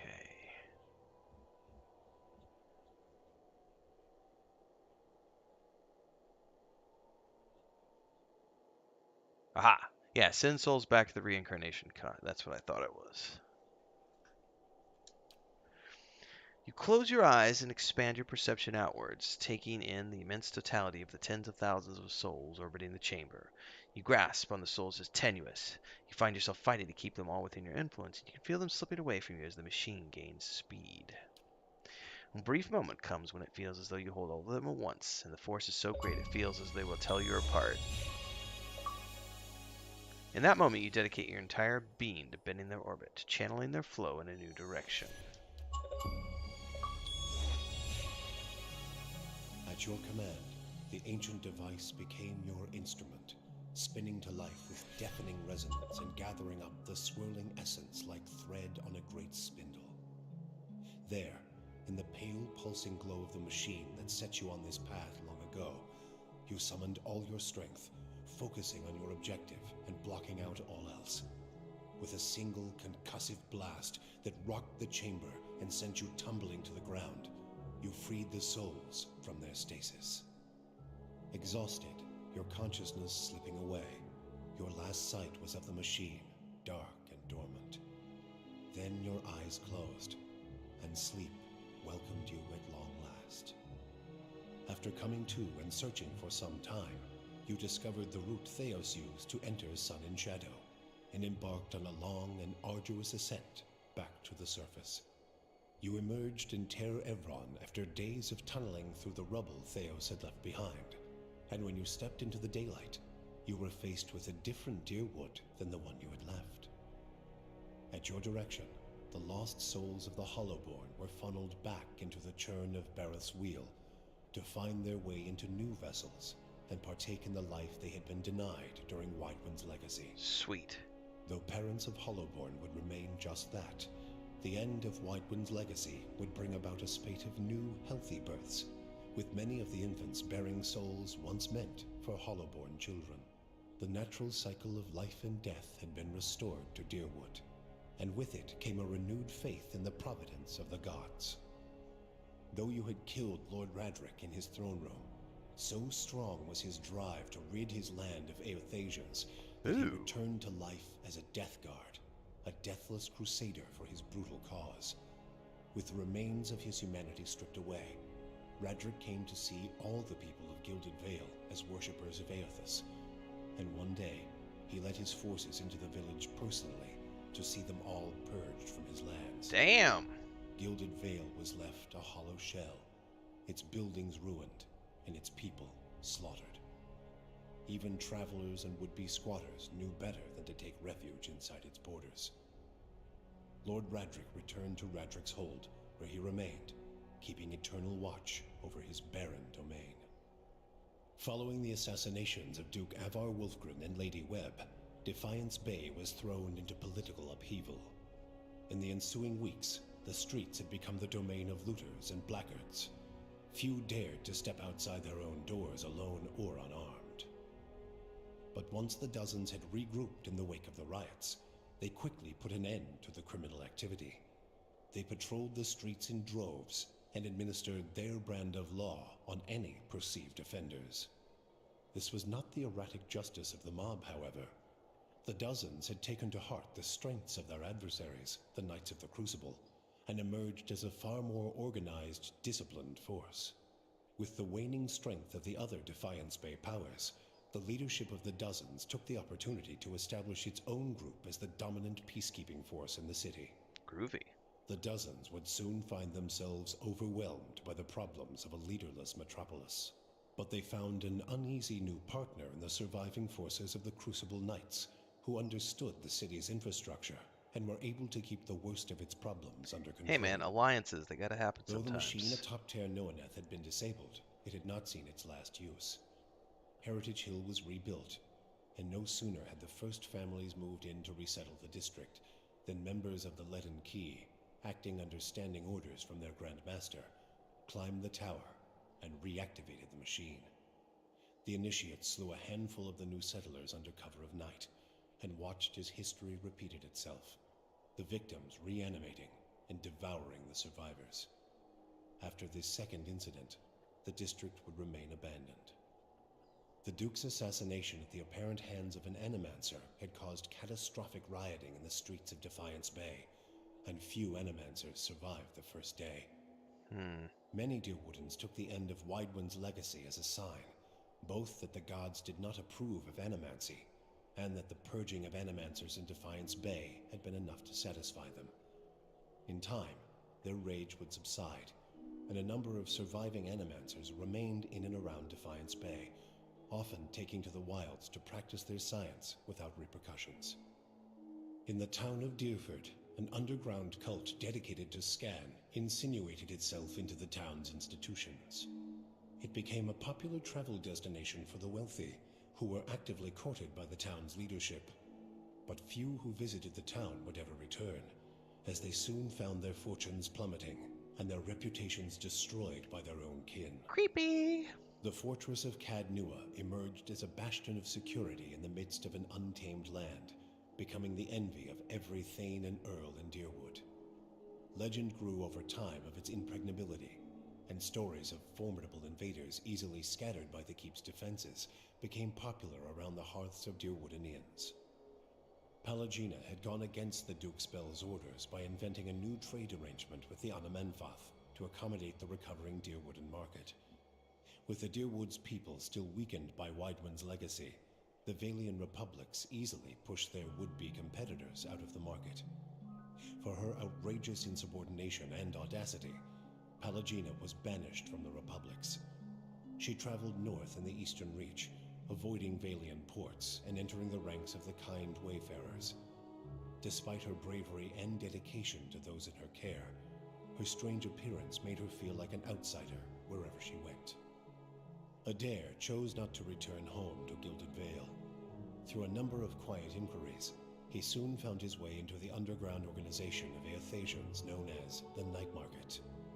Ironically, in learning that the gods had been fabricated, Adair found his faith in Aethus renewed, and that his god was neither alive nor truly a god had become irrelevant. He rose quickly through the ranks of the Night Market for his optimism and for his bold leadership, his ultimate goal to make the Deerwood a place that would welcome followers of the Shining God once again.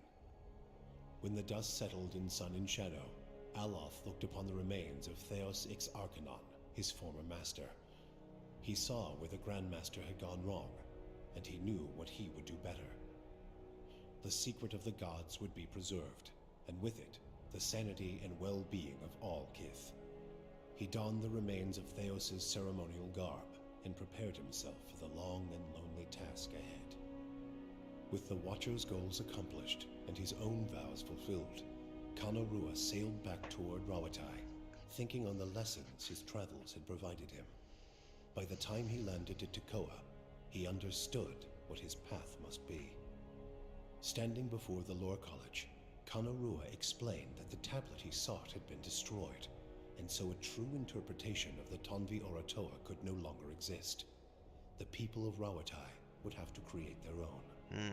He described the many strange things he had seen in his travels, and announced his intent to pursue the accumulation of knowledge abroad, seeking answers to new questions. True to his word, Kana soon set sail on yet another expedition, and in Tekoa, his passionate accounts inspired many to follow in his footsteps. With Theos defeated and the souls released from Sun and Shadow, healthy children were born once again in the Deerwood. The grieving mother sought a place where she might do penance for the birthing bell. She returned to Deerford, where, to the astonishment of the villagers, she delivered the first healthy child in over a decade. She remained there, and with each new birth, she saw a measure of hope restored to the Deerwood, and a measure of grace for her own troubled past. Durrance continued to blame Woodica for the atrocities of the Saints' War. Believing Magrin to have been a pawn in the machinations of the Queen that was, and feeling that Theos's expulsion had been a step towards reconciliation with his goddess, Durrance tried for a time to reopen communication with her. When only silence came, he took it as a condemnation of his continued existence. Ultimately, he built a pyre and threw himself upon it, using his own shattered staff as kindling. Can't say I'm surprised by that You one. and Sagani never found Persok together. The Adra figurine had gone dark by the time they emerged from Sun and Shadow, and it was another month before Sagani finally accepted that Persok's trail had gone cold again. Her search took her beyond the Deerwood and as far as the Living Lands. She saw the great coastal cities of Rawatai and the ruins of Old Valia, absorbing the details of these strange and distant lands. 20 years passed before the Adra figurine finally glowed again. When it did, she followed its signal to a quiet hamlet on the outskirts of Adir. There, she met a young farmer and told her of her past as an elder of Masuk. Sagani returned to a village that had forgotten her face, but remembered her story. Masuk greeted her with cautious warmth, and Sagani found that their ways had become strange to her. She also learned that Kalu had perished of winter fever a few years before, and her middle child, Najuo, had died in a raid. But she found her daughter Yakona a hunter and mother of 3, and her son Malak a builder of mighty walls. In them, she came to find her place in the village, and the familiar contours of a world that had changed in her absence. For you, the death of Theos brought an end to your waking visions, and a silence to the whispers of the past. In their absence, you were able to sleep. The questions of a distant lifetime ceased to trouble your soul. All that remained was what to make of the answer. But at the moment, there was little to be done, and the matter would have to wait. A long journey loomed That's a ahead. great piece of concept art right there. Oh, hang on. Did it disconnect me, guys? I apologize. Hang on. Stupid Microsoft thing. Stay connected. That's my fault, guys. Sorry about that. It's because I was not moving the controller, and so it was like, are you still there? All right. Well, that is officially the end of the official game. But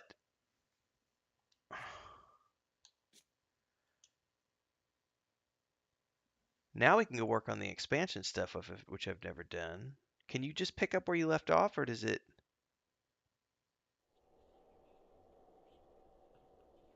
No, it's literally. How do I wonder how you do the expansion content.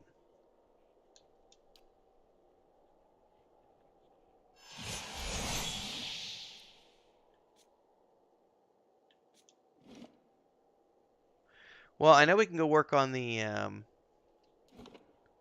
White March stuff now. I don't know exactly how to start that stuff because I don't know if I have to leave here and go do the White March, or do I have to start a new game to do the White March? I need to read up on how I do the expansion content. I'm assuming it has to be done before I end the game. So I need to go read up on that. In any case, I am done with the main storyline for Pillars of Eternity. That took 13 sessions. Each session was roughly 2 to 3 hours long, so let's say an average of 2.5 hours. Let's do some math real quick. I did not do a completionist run. So it took me about 32 hours, so I bet if I do all of the stuff I haven't seen before, we'll end up with around 40 hours of gameplay. That's not too bad. But I know Pillars of Eternity 2 you can do like 100 hours, easy. I know Slandered from Slandered Gaming just finished, where he's wrapping up, I think. The second one, he's got 100 hours into it, and he's getting ready to do Divinity Original Sin 2. Which kudos to him, because that's a huge game. I told him on Twitter today, I was like, dude, get ready for another 100 hours of your life to get sucked in. Which is why I'm looking forward so much to Baldur's Gate 2, because it's going to be a good game. Baldur's Gate 3, sorry. All right, folks. I'm going to go get some more coffee. It's 2 o'clock in the afternoon. I need to double check here. I need to hurry up and wrap up. I've got 3 more episodes to wrap up for Season 2 of Picard so that I can get ready for next week's Season 3 launch of Picard. I'm 2 episodes behind on Star Wars: The Bad Batch. I got too many shows. There's too many shows, not enough hours in the day. I need to see what Chris is up to.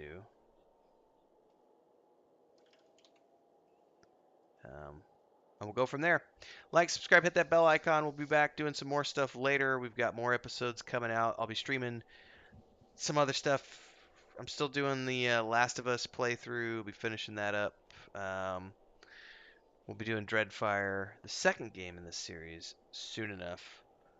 I don't know if I'll stream the White March or if I'll do those offline and upload those. Remains to be seen. I didn't do hardly any streaming in January, and I may or may not do streaming this month too. It just depends on factors in life and other things. It's been kind of nice only streaming like a couple days a week, but I don't have a schedule, and I really like doing the early morning stuff. So we'll just see what the rest of the month brings and beyond. So hopefully I'll see you guys next time. Thanks for the support. Support if you can with memberships.